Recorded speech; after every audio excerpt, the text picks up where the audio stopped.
Welcome back, friends, to Build a Lot Acres. In today's video, we're going to come up with the top 5 things every property owner needs to have. Stay tuned.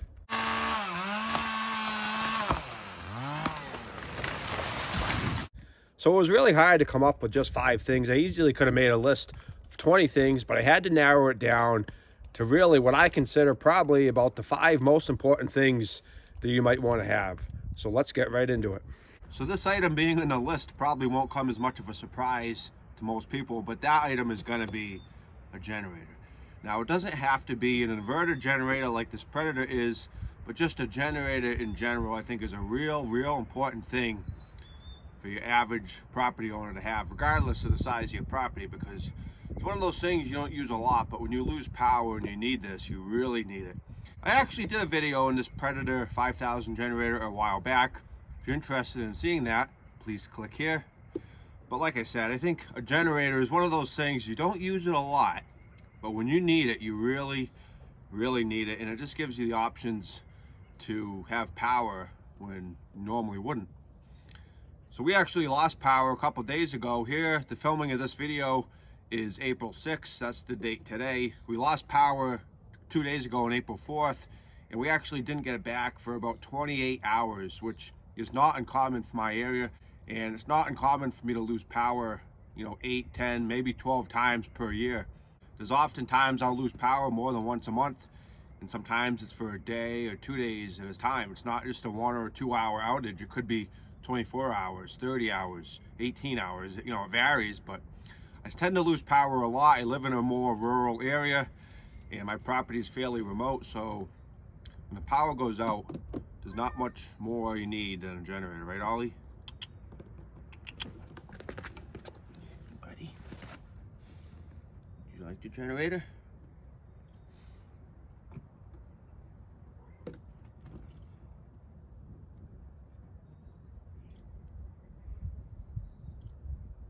So in addition to being handy for your house, you can also use these for camping, RVing.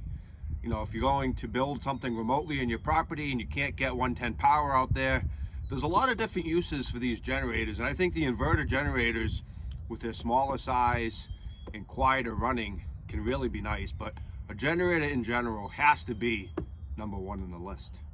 So the next item has got to be a wood stove. I use my wood stove to heat my house all winter.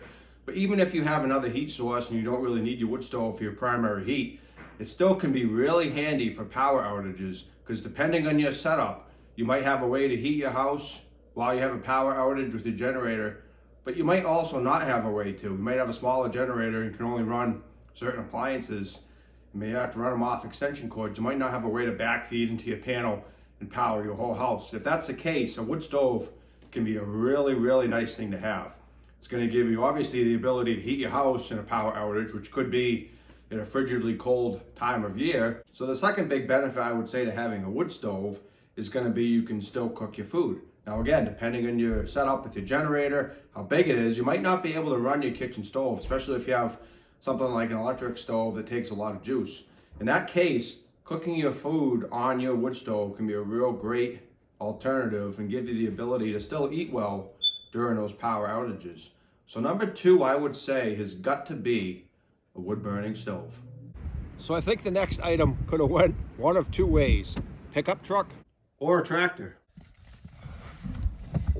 Ultimately, I chose pickup truck, and let me tell you why. I think a tractor is certainly something I recommend every property owner has, especially those with large properties, but I think a tractor is really more of a luxury item than something like a pickup truck, because you're going to need a daily driver anyways to get around, go to work, do your errands.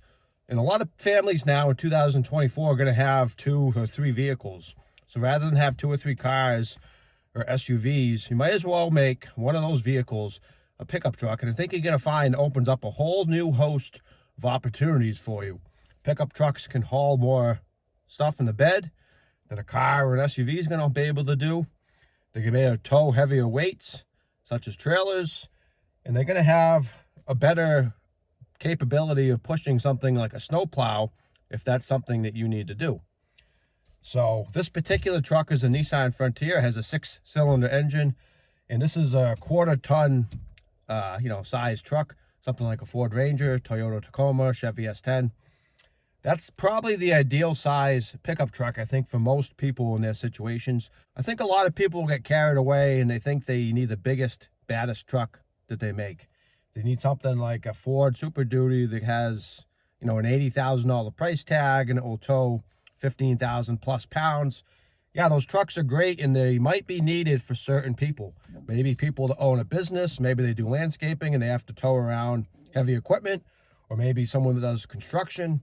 For those kind of people, yeah, they need the biggest truck with the biggest capabilities. But for your average person that just wants to do stuff around their house, maybe get some mulch, maybe a little bit of firewood, maybe tow a smaller trailer, maybe if you want to go pick up some new furniture, or you need to bring your mower to a relative's house to help them out. For those kind of people, a quarter-ton truck like this Nissan Frontier is perfect.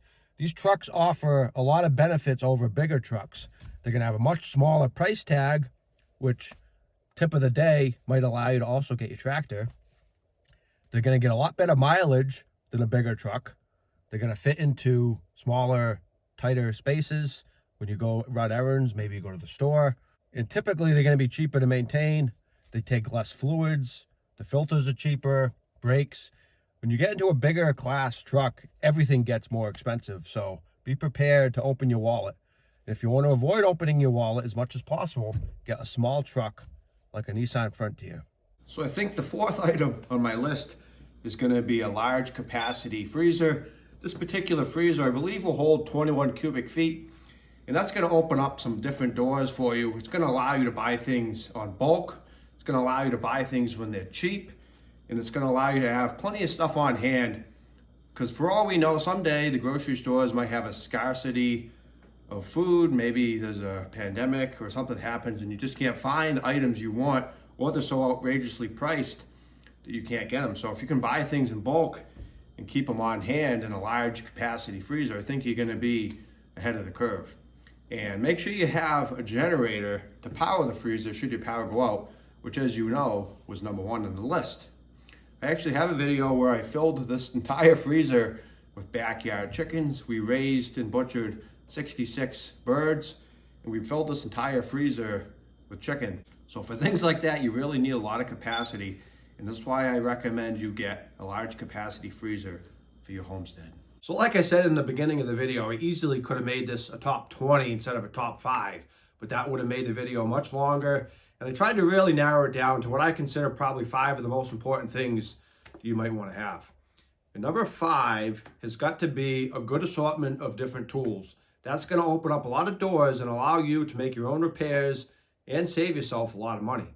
Because ultimately, if you own your own house and your own property, you're going to run into times when you need to fix things, maintain them, make repairs. When you start hiring all that stuff out to professionals, it can cost you a lot of money.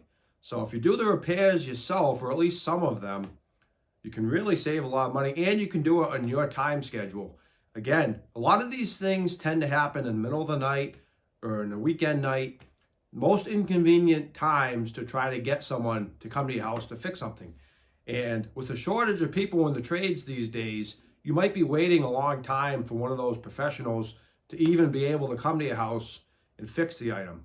Sometimes they don't want to work on small things. They might want to do bigger jobs that are more profitable. You might have a hard time even getting someone to fix it. And even if you can get them to come to your house, be prepared to open your wallet, because good tradespeople are not cheap.